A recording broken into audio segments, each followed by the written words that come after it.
ada beberapa hal yang perlu kalian perhatikan saat akan menyusun latar belakang di penelitian kalian, entah itu skripsi ataupun tesis. Apa saja hal-hal tersebut? Mari simak video ini.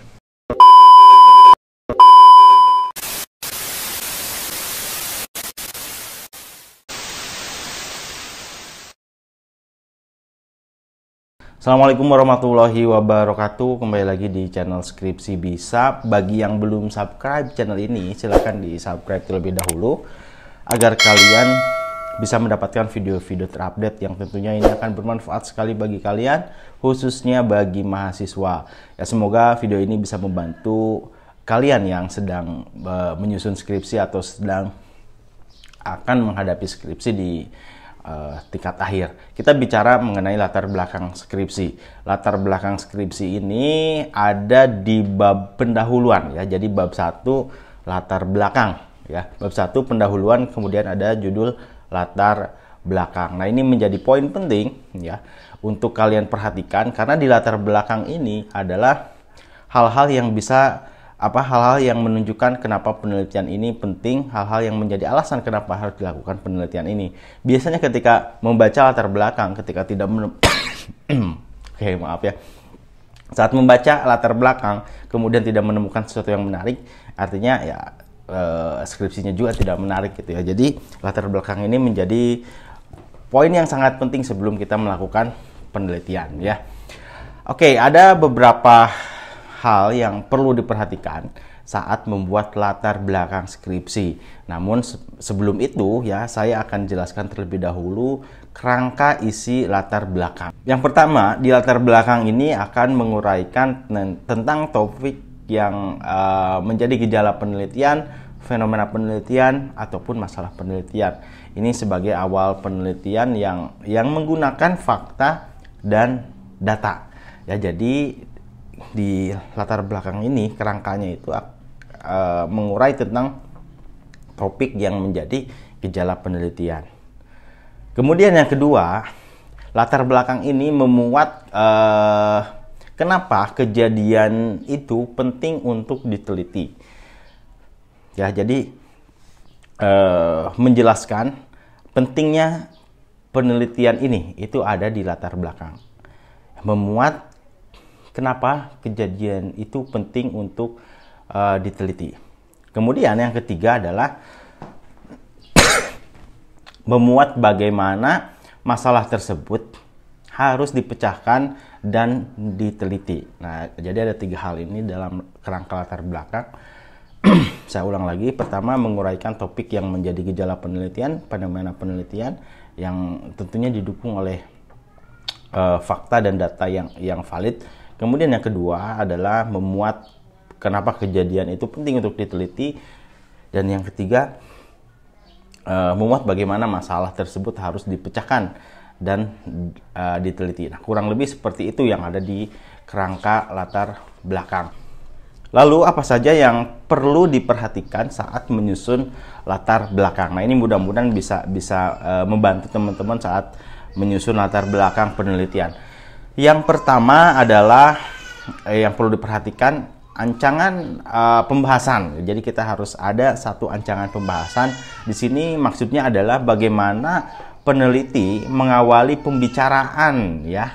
Bagaimana peneliti mengawali pembicaraan dalam kaitannya dengan masalah penelitian yang harus dilakukan.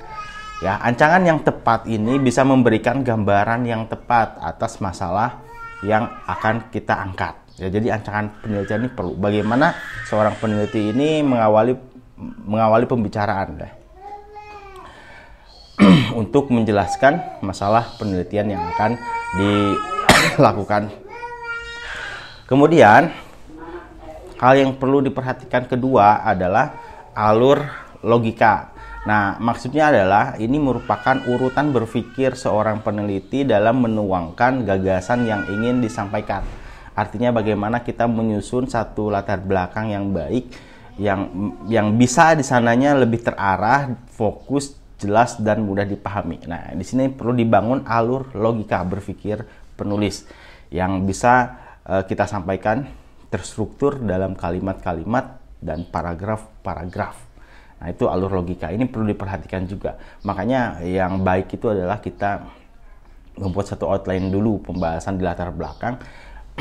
Tuangkan dulu ide pokok, kemudian kita kembangkan menjadi sebuah paragraf dengan mencantumkan ide penjelas ya. Itu yang kedua. Kemudian yang ketiga adalah bagaimana penggunaan sumber teori sebagai dasar pemikiran ya. Penggunaan sumber teori sebagai dasar pemikiran peneliti. Nah, selain kita menuangkan masalah terus didukung oleh fakta dan data, tentu kita pun harus sudah bisa mencantumkan teori yang menjadi dasar pemikiran kita atas masalah tersebut. Kemudian bisa juga hasil-hasil penelitian terdahulu, sehingga ini merupakan indikator objektivitas penelitian ya. Jadi ketika memang kita mencantumkan sumber teori yang menjadi dasar pemikiran kita, kemudian hasil penelitian terdahulu yang memang terkait dan relevan dengan permasalahan yang akan kita teliti, ini merupakan satu indikator objektivitas penelitian kita.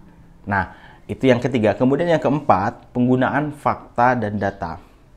Ini pun sama, ini merupakan satu indikator objektivitas ya, adalah penggunaan fakta dan data. Ini harus jelas dari mulai data yang disajikan, fakta yang disampaikan, tentu harus bersumber dari sumber-sumber yang terpercaya dan valid ya.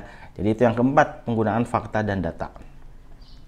Yang terakhir adalah hal yang perlu diperhatikan, panjang dan kecukupan ya dalam menyampaikan latar belakang penelitian.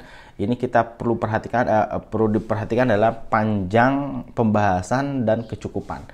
Jadi seperti ini teman-teman, kalau kita membuat latar belakang ditanya berapa halaman, baiknya latar belakang itu tergantung ya. Kita harus jawab berdasarkan panjang dan kecukupan. Kalau misalnya 3 halaman sudah cukup, 4 halaman sudah cukup, ya sudah gitu ya, bisa tergambar semua permasalahannya. Kita bisa menggambarkan alasan kenapa penelitian dilakukan dalam 3 atau 4 halaman, ya gak masalah. Kalau masih belum tergambar, ya kita bisa tambahkan lagi ya sampai memang memuat panjang dan kecukupan. Rata-rata deskripsi itu bisa memuat 4 sampai 7 halaman ya latar belakang.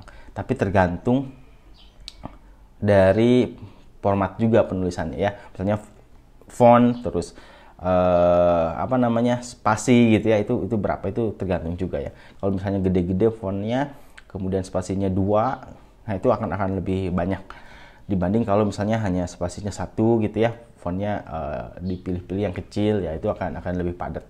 Jadi konsep di dalam latar belakang itu menganut panjang dan kecukupan. Itu harus sesuai, harus mencakup semua permasalahan yang kita bahas. Tentu ini harus dilengkapi dengan alur berpikir yang benar, sehingga latar belakang ini menjadi terarah, fokus, jelas, dan mudah dipahami. Itu saja yang bisa kami sampaikan. Mudah-mudahan ini bermanfaat. Terima kasih yang sudah nonton. Jangan lupa subscribe. Jika memang ini bermanfaat, silahkan di-share ke teman-teman yang sedang melakukan penelitian. Assalamualaikum warahmatullahi wabarakatuh.